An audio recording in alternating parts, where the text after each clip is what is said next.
Entonces, como comentaba Bénica, primero que nada, agradecer. Siempre no es menor para nosotros que haya gente interesada en escucharnos, eh, sobre todo con temas que realmente son un poco, no voy a decir sofisticados, voy a decir ñoño de cariño, pero sobre todo por el rol en particular que vamos a hablar hoy día. Así que, nuevamente, muchas gracias por darse el tiempo, sobre todo los que estamos todavía encerrados y probablemente un buen rato encerrados. Entonces, les hablo un poco del equipo.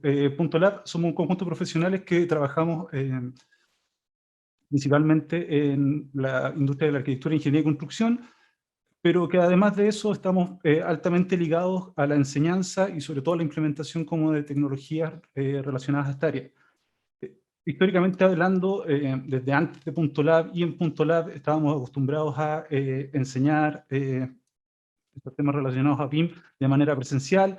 Hemos tenido la oportunidad de hacer clases tanto en Chile como en regiones y en fuera de Chile. Y esta era la forma de impartir clases, obviamente, hasta que, como supongo que sabemos todos, llegó la pandemia y nos hizo rápidamente migrar nuestro sistema de entrega a un sistema de proceso remoto y de entrega digital. Fue nuestro gran catalizador. Primero fue nuestra crisis social y después fue la pandemia, de tal manera de mover completamente la forma en que realizábamos nuestros cursos. Y nuestras salas de clases en la actualidad son de esta manera, ¿ya? Siempre trato de ver el lado positivo. Eso nos ha permitido no estar relacionado 100% a Santiago, sino que tenemos, por suerte, estudiantes de Chile y del extranjero. Y cuando me refiero a Chile, ya no solamente a Santiago, nos ha permitido descentralizarnos y tener estudiantes literalmente desde Arica a Punta Arenas, lo que me hace altamente feliz. Un poco sobre mí, soy, como comentaba Bénica, soy arquitecto en la Universidad de Chile, tengo más de 15 años de experiencia laboral. Soy uno de los socios fundadores de Punto Lab y llevo más de una década metido, sobre todo fuertemente, en la parte que tiene que ver con implementación de tecnologías para el área de la construcción. Aparte, soy consultor y ahí voy a dejar un poco a Gerson para que cuente un poco más la historia de implementación BIM. Y tengo acá, nunca actualizo y Bénica siempre me rota por lo mismo, más de 3.000 estudiantes directamente relacionados al área de BIM. Entonces, siempre desde que partimos la empresa y todo el equipo hemos tenido esta como mantra de que si vamos a trabajar con tecnología, una de las cosas importantes es entender de que cambia. Entonces, de que la única cosa que íbamos a tratar de mantener constante era que la actualización y los procesos de mejora iban a ser parte como de nuestra filosofía diaria. Y con respecto a eso, hoy día me toca hablar sobre este tema de BIM Manager. Eh, BIM Manager es una historia que parte el 2014 con esta idea de tres puntos esenciales del por qué teníamos que salir a presentar qué era este concepto, este rol, este profesional llamado BIM Manager. Teníamos a esa altura, después de llevar varios años en términos de desarrollo de cursos relacionados de alguna manera en BIM, quizás mucho más relacionado a lo que tiene que ver con herramientas, habían aparecido confusiones de conceptos con respecto a los profesionales relacionados a los procesos de BIM. Había mucha como autoproclamación, y ya les voy a explicar eso. Y lo otro que habíamos notado de que las preguntas que estaban apareciendo ya eran otras y que se notaba que el mercado había ido madurando desde nuestros primeros cursos a los cursos que teníamos en esa fecha.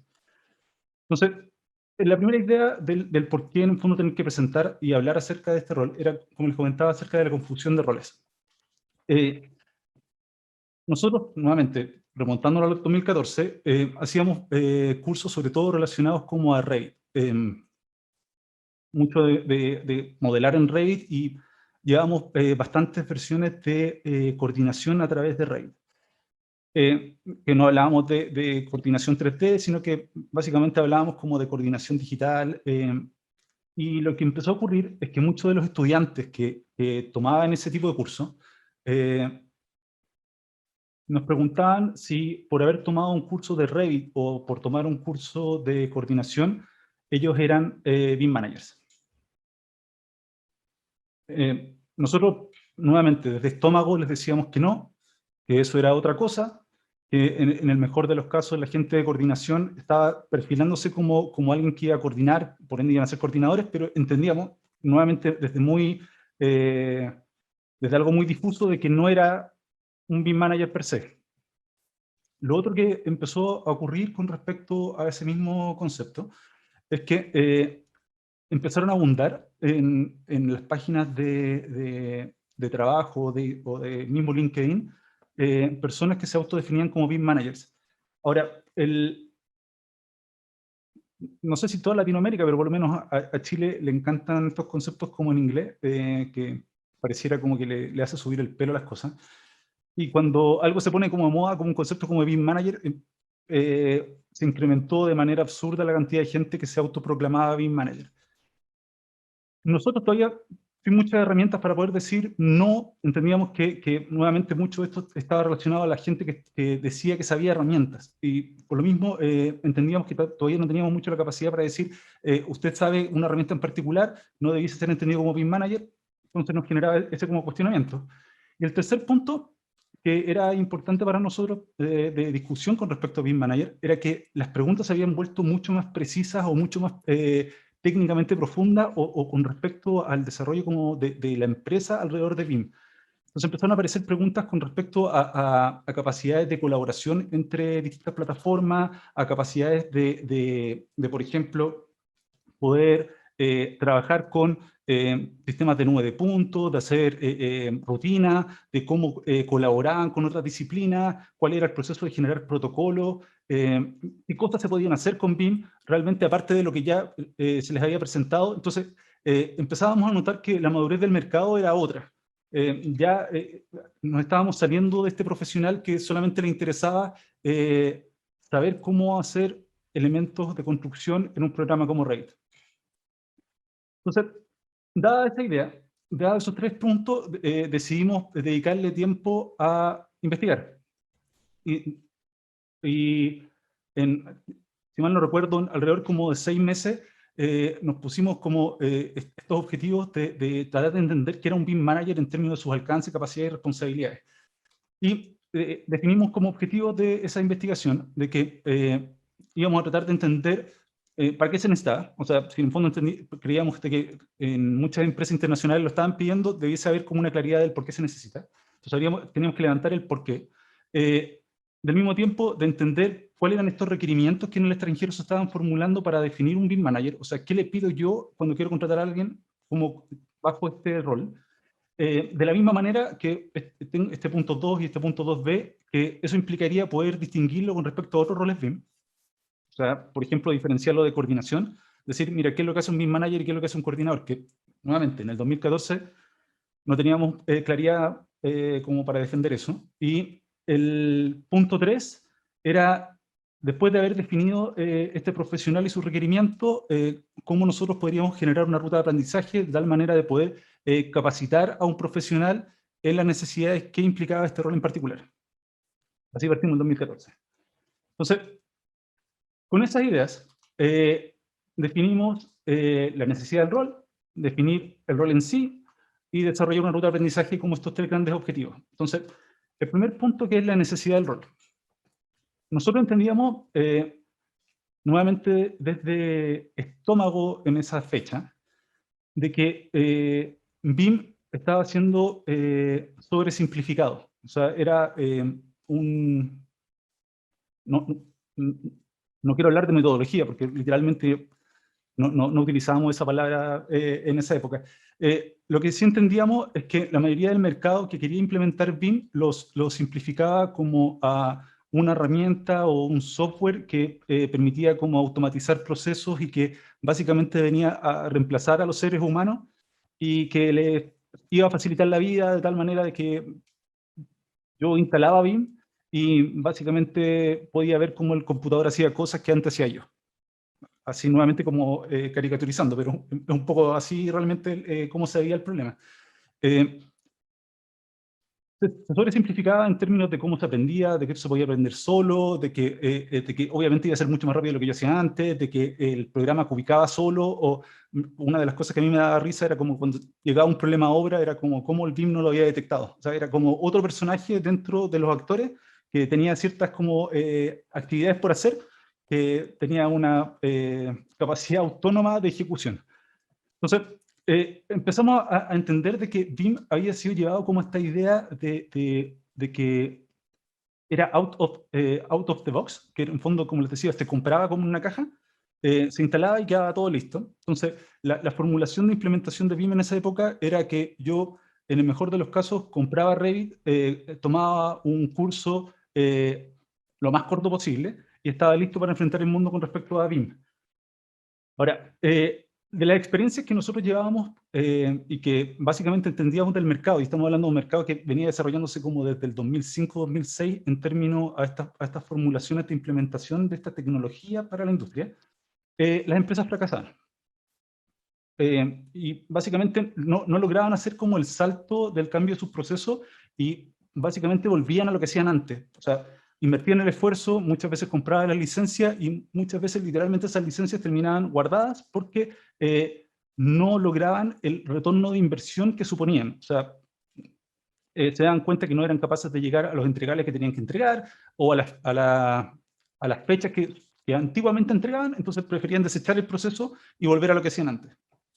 Ahora, de la mano de eso, nos tocó trabajar con el equipo de ICAFAL, que nos invitaron a trabajar en un proyecto Corfo, en el cual ICAFAL quería tomar a 11 empresas que le proveían servicios como constructora inmobiliaria y llevarlas a un punto de que esos proveedores pudiesen mejorar los servicios que proveían, pero en torno a BIM.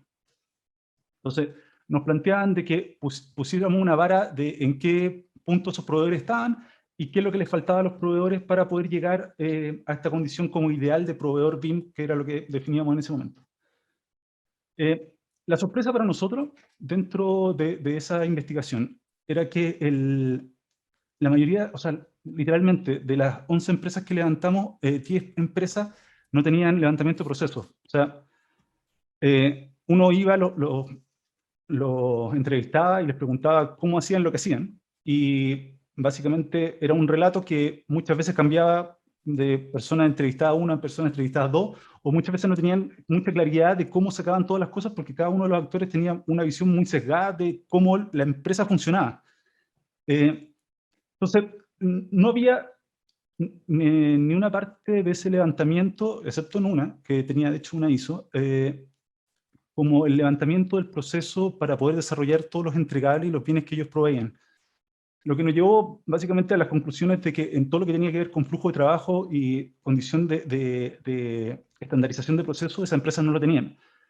Entonces, tomando un poco de la mano esta regla que plantea Bill Gates, nosotros lo que estábamos viendo es que en estas empresas que eran medianamente desordenadas en proceso, si nosotros tratábamos de hacer una optimización de procesos, de un proceso que desconocíamos, muchas veces esa intervención, en vez de provocar una ayuda, básicamente empeoraba el problema. En cambio, las empresas que eran organizadas, que tenían un esquema claro de cómo hacían las cosas, estandarizaban, tenían levantamientos de procesos, al poder en el fondo buscar optimizaciones de procesos, era mucho más fácil que el impacto de la tecnología fuera en positivo y que básicamente magnificara esta eficiencia como lo plantea Bill Gates.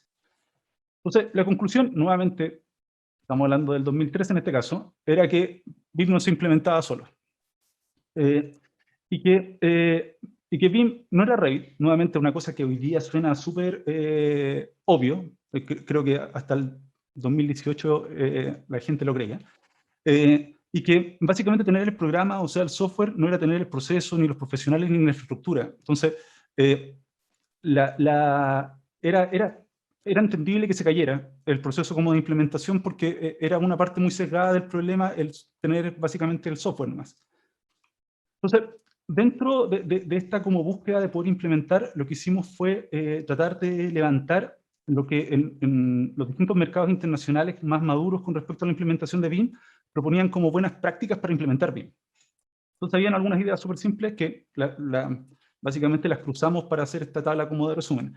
La primera es que las empresas tenían que tener objetivos definidos y realistas relacionados a BIM. O sea, y esto creo que lo mencioné alguna vez antes, en vez de decir quiero implementar BIM en alguna parte específica de un proyecto en la cual yo sé que en el fondo me va a traer valor. Si yo no le doy forma a ese alcance, las posibilidades de implementar mal BIM o que se me caiga el proyecto porque no tenía definido el alcance son altas. Entonces, sin objetivo, realmente no hay entendimiento de cómo instalo BIM en el proyecto.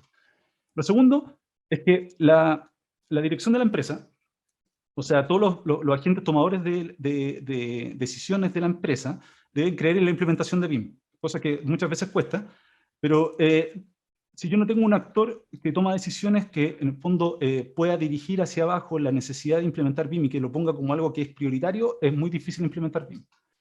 Después, tener grupos como organizados, dedicados para la implementación, no que sea como algo, por ejemplo, que se pueda, no sé si lograr mediar, pero si yo le digo a alguien, mira, tú trabaja normal, pero aparte como trata de implementar BIM y trato como de mezclar todo, generalmente no resulta, es bueno tener grupos que son dedicados a.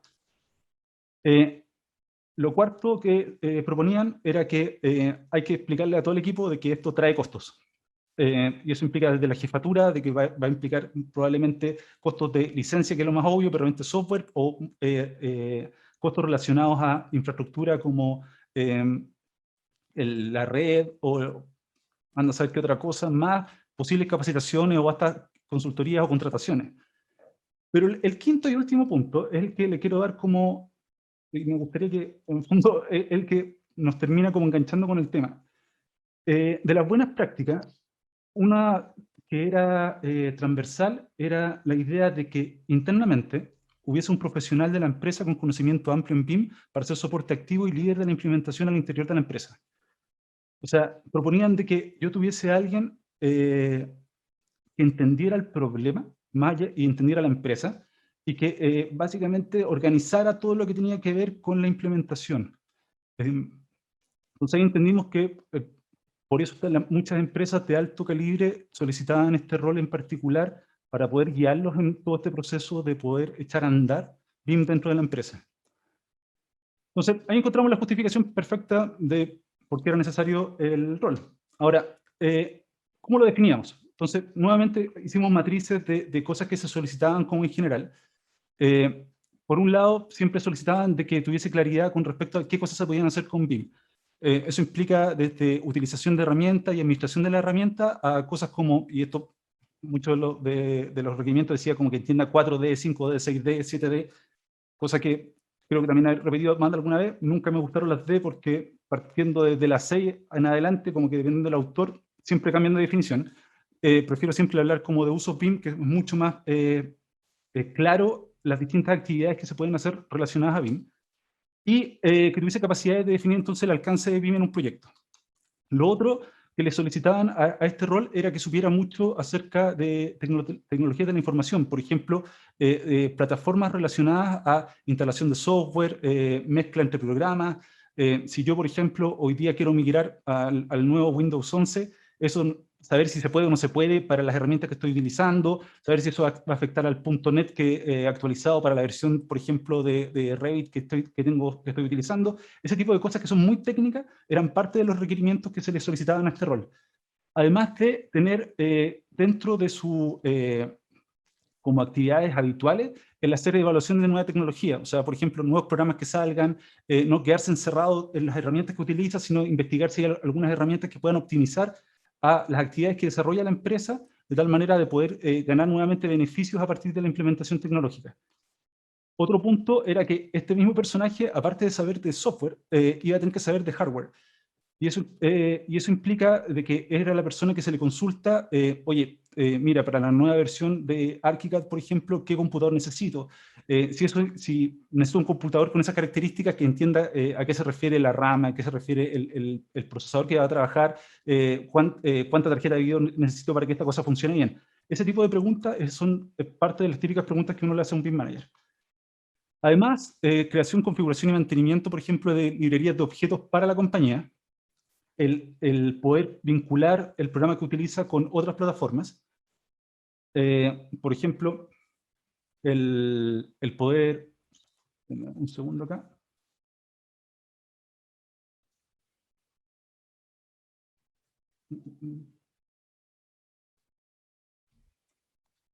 Ya. Déjenme sacarme una sola duda. ¿Se ve bien la presentación o no? ¿Sí? Sí, sí, lo Ya, vemos, pero es un perfecto. video, ¿no? No, Ah, quería saber eso más. Muchas ya. gracias. Ya. Que este rol tuviese la capacidad también de poder, por ejemplo, saber cómo se conecta su programa a otras plataformas, y eso implica, por ejemplo, procesos de colaboración. En esa época era como ser experto en exportar DWG. Claramente hoy día eso ha migrado bastante a cosas como entender cómo yo exporto de buena calidad un IFC o un BCF o la información necesaria para poder generar tablas COVID. Nuevamente, parte de la información que necesita saber este personaje. Saber cómo ordena un proyecto en términos de organización de carpeta, nomenclatura de archivos, nomenclatura de las distintas disciplinas, etc. Ser capaz de generar comités dentro de la empresa que puedan discutir BIM implementado en la empresa, lo que se conoce generalmente como el comité BIM. Entender que él es el que va a tener que organizar el flujo de trabajo colaborativo. Eso implica que va a tomar la decisión de que si la comunicación va a ser por cosas como mail, o va a ser con cosas más sofisticadas como carpetas compartidas, o directamente en ambientes comunes de datos como ProjectWise, Aconex o BIM 360. Y va a ser la persona que va a establecer cuáles son los recursos humanos en términos de desarrollo de un proyecto. O sea, por ejemplo, cuántas personas necesito que sean capaces de modelar en el proyecto, cuántas personas que van a ser necesito para que sean capaces de coordinar, por ejemplo. Ahora, dentro también de sus capacidades, él define el lenguaje. Entonces, si yo defino el lenguaje, por ejemplo, y tomo un estándar en particular, voy a tener que definir si, por ejemplo, el desarrollo de los elementos que voy a tener van a ser a través de cosas como LOD, y si LOD va a ser nivel de desarrollo, nivel de detalle o nivel de información, o directamente va a ser nivel de información como lo utilizamos aquí, que es NDI. Entonces, ese tipo de decisiones también van como parte del cargo del BIM Manager. Y es el que evalúa de los profesionales que están en la empresa, cuáles son las competencias de esos profesionales, si va a requerir, por ejemplo, capacitarlos más, o si los puede mover a otros proyectos porque su capacidad, sus competencias en términos de BIM son altas. Entonces, él hace toda la gestión como de recursos humanos. Establece la comunicación con los proveedores de software, con los centros de entrenamiento, los centros de certificación relacionados a BIM, participa en grupos de usuarios, por ejemplo, en trabajos como con el equipo de Plan BIM, en el trabajo, por ejemplo, con el equipo de BIM Forum, es parte como, nuevamente, de las acciones que debiese tener un BIM Manager. Y coordina los distintos equipos que trabajan en un proyecto, al mismo tiempo que es el capacitador interno de la empresa.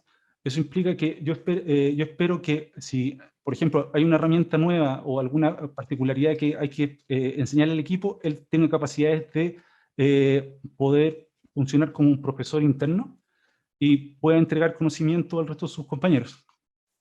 Todo esto básicamente simplificado a que es un personaje activo en términos de investigación y desarrollo para la empresa relacionados a tecnología, de tal manera de poder dirigir todo este proceso de adopción tecnológica interna de la empresa. A esto se le asocia también que desarrolla algunos documentos. Es el personaje que está encargado de desarrollar todo el plan de implementación. Eso implica cómo internamente se implementa BIM en una empresa. Está encargado de establecer los estándares de la empresa, o sea, todos los protocolos de visualización de objetos, exportación de capas, colores para los elementos, es parte de su cargo. Y, y sobre todo de estos documentos, el que se lleva como lo que uno objetivamente sabe que lo debe hacer un BIM Manager, es el documento del plan de ejecución BIM. Este documento es el que básicamente define para un proyecto en particular el qué, el cómo, el con qué herramientas van a ser utilizadas para poder llevar a cabo este proyecto. Entonces, él básicamente es el gran planificador de la implementación de BIM también a nivel de proyectos. Ahora, habiendo hecho ese ejercicio de investigación al 2014, nosotros entendíamos que este BIM Manager iba a tener como 3 grupos de conocimiento que estaban relacionados como a herramientas, a procesos y a todo lo relacionado a personas o a los profesionales que se desenvuelven en proyectos con BIM. Así lo teníamos definido hasta el 2014. Y pasó lo siguiente. El 2016, con toda la teoría previa, logramos hacer 3 diplomados de BIM Manager. Y el 2016 se nos cambia el concepto a gestión en BIM. Y esto tiene que ver con la creación el 2015 del grupo de Plan BIM por parte de Corfo, que es el grupo de profesionales que está encargado de la implementación de BIM a nivel público y privado en Chile. Y estos profesionales, el 2015, mandan a hacer un estudio, y en este estudio, suerte para nosotros, tenía muchas cosas que eran coincidentes. El estudio define de que dentro de la industria hay distintos roles BIM. Lo define así y dice que estos roles son importantes porque van a definir las competencias y las responsabilidades de los distintos profesionales para poder echar a andar estos proyectos. Y si Chile era capaz de estructurar estos roles, iba a ser mucho más fácil poder desarrollar a estos profesionales, en términos de cuáles son los bancos de conocimiento que hay que entregarle a los profesionales para que en el fondo sirvan a la estructura de proyectos que se está solicitando por el lado público y posteriormente por el lado privado. Entonces, lo que hace Plan BIM es a finales del 2016 llamar a distintos actores de la industria de la construcción a que se sienten en mesas de trabajo a definir cuáles iban a ser estos roles BIM para la industria de la construcción. Y llamó a sectores de la parte académica, del mundo privado, del sector público. Ahora, con la idea de que todos estos profesionales se pusieran de acuerdo de cuáles eran los bancos de conocimiento que necesitábamos definir para que cada uno de estos roles pudiese permitir el desarrollo positivo de un proyecto sobre la base de esta metodología. Entonces, lo primero se definió que era un rol, que era función que se ejerce en alguna etapa del desarrollo y operación de un proyecto de edificación o infraestructura en base a capacidades BIM que se le suman a las capacidades no referidas a BIM. O sea, esto quiere decir de que los profesionales de la industria de la construcción existen y que nosotros podemos a esos profesionales agregarles otras capacidades para que puedan cumplir de mejor manera el desarrollo de estos proyectos basados en esta metodología. Las mesas de trabajo definieron 5 roles, que era dirección, revisión en BIM, modelación en BIM, coordinación en BIM, gestión en BIM, y me devuelvo a gestión en BIM. Gestión en BIM es el nombre traducido que se le dio a un rol altamente definido internacionalmente, que era conocido como BIM Manager. O sea, en el estándar chileno, el BIM Manager que generalmente se conoce en los mercados internacionales, acá está traducido como el rol de gestión en BIM. Entonces, dígase, es como decir lo mismo de otra forma, pero es el mismo rol.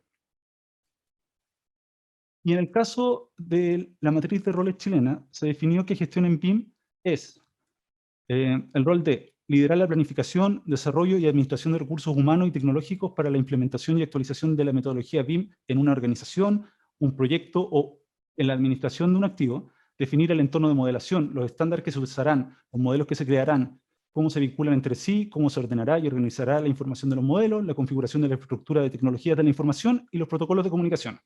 Definir un cronograma para las entregas y organizar reuniones de los equipos BIM.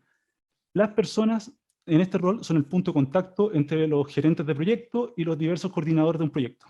Y se esperaba que, en términos de experiencia, supiera sobre estandarización y optimización de procesos tecnológicos, planificación y administración de proyectos, operación y mantenimiento de activos y liderazgo de equipos. Y para poder presentar esto, las mesas de trabajo junto a Plan BIM desarrollaron una matriz de capacidades que organiza básicamente 42 capacidades a lo largo del ciclo de vida de un proyecto y pone verbos a cada una de estas capacidades por rol para establecer básicamente el nivel de complejidad con el cual el rol enfrenta la capacidad específica.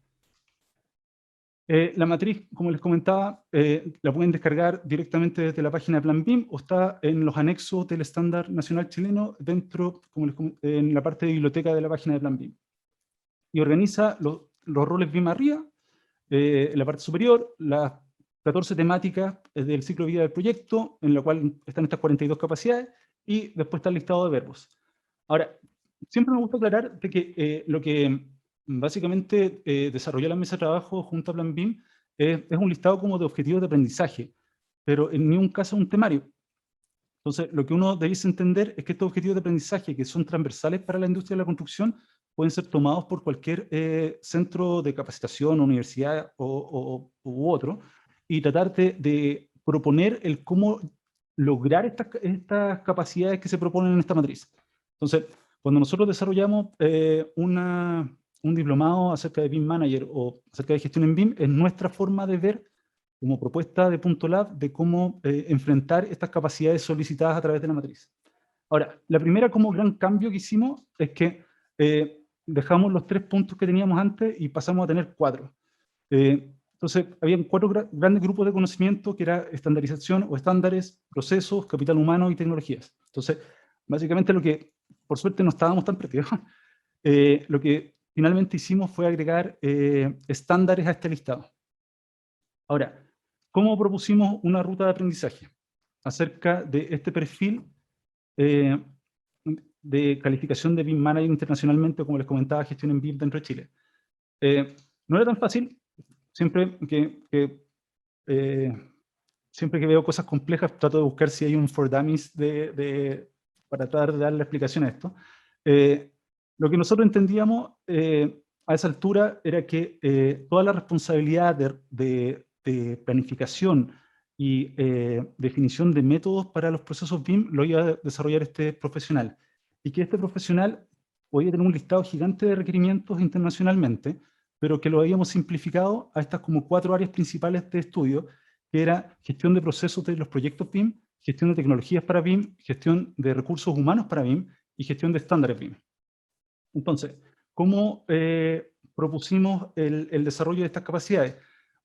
Primero con este paquete que tenía que ver con los procesos de BIM, desde el estudio de cómo se define proyecto y administración de proyectos, estrategia de implementación de BIM a través de la administración de proyectos y levantamiento de procesos y propuesta de procesos. Entonces, hacemos estudios desde PMI hasta elementos como cálculos de valores ganados, sistemas de planificación, digamos, desde cómo se utiliza bien Gantt hasta cómo se planifica un proyecto formalmente. Eso lo relacionamos con BIM. Y lo otro que desarrollamos dentro de este punto es que les enseñamos a tanto presentar procesos en términos de as is, o sea, de cómo ellos muestran un proceso que están utilizando, hasta después llevarlo a propuestas de proceso. Entonces, les enseñamos desde BPMN hasta cómo, por ejemplo, Pensilvania presenta las propuestas de proceso para sus proyectos. Entonces, nos enfocamos mucho en que tengan una nomenclatura clara de cómo se presentan procesos de la industria y cómo se proponen procesos de la industria. Por otro lado, nos preocupamos de la gestión tecnológica en términos de conocimiento software, de hardware y tecnologías generales de la información. Les enseñamos cosas desde cómo funciona un computador parte por parte, desde el procesador, el disco duro, cómo elegir uno, cuál es la tecnología actual, saber por qué estamos migrando de x86 a ARM. Ese son el tipo de discusiones que generamos, de por qué un disco magnético es mejor un disco de estado sólido, y de tal manera tener un lenguaje que sea capaz de poder después tomar decisiones con respecto a la parte de hardware. Y también hacemos una revisión de distintos software relacionados a la industria y tratamos de entender cómo estos software no solamente funcionan en la parte de usuario, sino también cómo en el fondo se ejecutan sobre la base del computador. Y después hablamos de la administración de la información de los proyectos sobre la base de que a nivel de gestión de la información de proyectos ellos sean capaces de utilizar plataformas de Common Data Environment a nivel de administrador, que no es lo mismo que a nivel de usuario o a nivel de coordinador. Entonces, que sean capaces de administrar desde los recursos hasta los derechos que tienen los distintos actores de un proyecto para la administración de la información cuando se desarrolla un proyecto relacionado a BIM. El tercer paquete de información tiene que ver con recursos humanos. Y esto es un poco lo que les comentaba Benica al inicio. Nos volvemos al mundo de la investigación. Les ponemos temas y ellos tienen que investigar acerca de esos temas. y los hacemos formular presentaciones y generamos métodos de enseñanza y de trabajo de habilidades blandas, de tal manera de que ellos tienen que presentar un tema que muchas veces no manejan tanto, tienen que haberlo investigado, tienen que presentarlo como un paper, y con esa misma idea nosotros evaluamos cuál es su capacidad de poder entregar información nueva y básicamente cómo ellos se desenvuelven en términos de generar una presentación creíble, en generar una presentación que sea clara, y lo que hemos hecho desde hace varias versiones atrás es que invitamos a otras personas a ver estas presentaciones.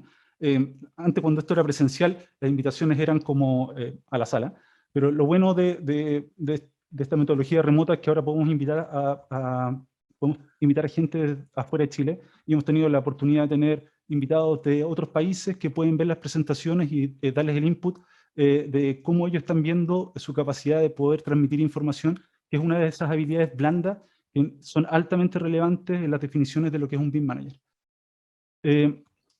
Por otro lado, todo lo que tiene que ver con estandarización, y acá me faltó el estándar BIM para proyectos públicos, lo iba a poner y se me fue, que tiene que ver con administrar cuáles son los estándares que van a utilizar para poder hacer la gestión de un proyecto. Esto tiene que ver desde la gestión de los distintos, del alcance de BIM, eso implica la definición de los objetivos y la definición de los usos, hasta, como les comentaba, poder hacer un plan de ejecución BIM.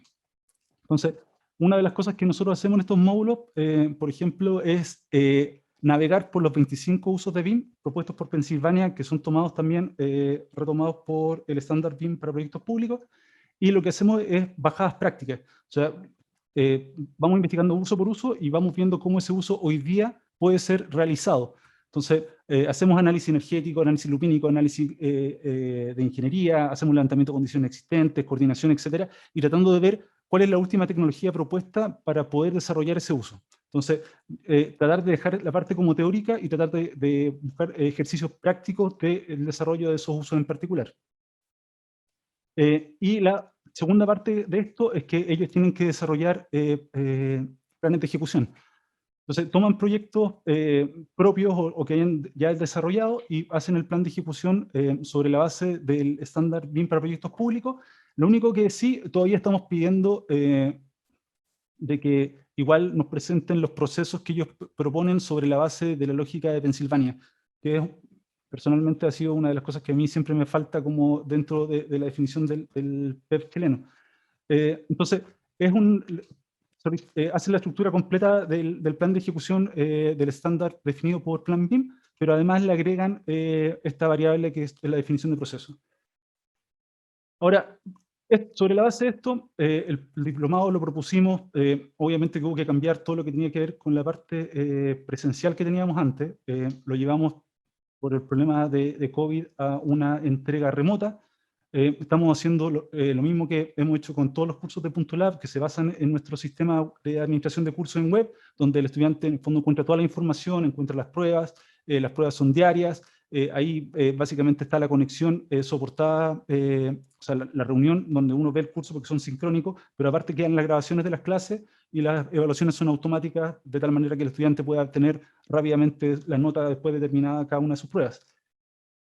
Lo otro que se propuso, y lo hemos respetado desde el inicio, que era BIM Manager, era que es un diplomado que está enfocado a exalumnos de coordinación, básicamente porque es de los pocos de nuestros cursos que tiene como prerequisito, pero es porque el estudiante que entra a gestión en BIM generalmente es alguien que sabe ya mucho. Entonces, no entramos a la discusión de qué es Revit y cómo se abre y cómo funciona, qué es Navisworks.